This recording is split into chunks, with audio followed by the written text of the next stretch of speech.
Hey friends, Jennifer Wilson here, your guide at Simple Scrapper and host of the Scrapbook Your Way podcast. Now I'm here today because you discovered one of my secret bonus tips for my latest episode, Top Tips for Travel Scrapbooking. Now here's your exclusive tip for YouTube. And that's if you take video clips on your travels, you can compile them into a montage, a single video with all the highlights of your trip.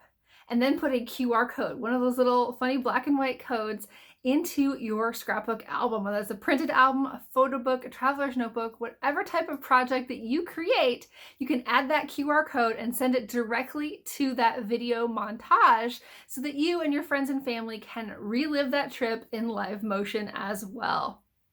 If you'd like more tips for travel scrapbooking, I'd love if you headed over to simplescrapper.com/SYW073, and I'll include that link below as well. That's where you can listen to the full podcast episode as well as download my new free guide for travel scrapbooking. Take care.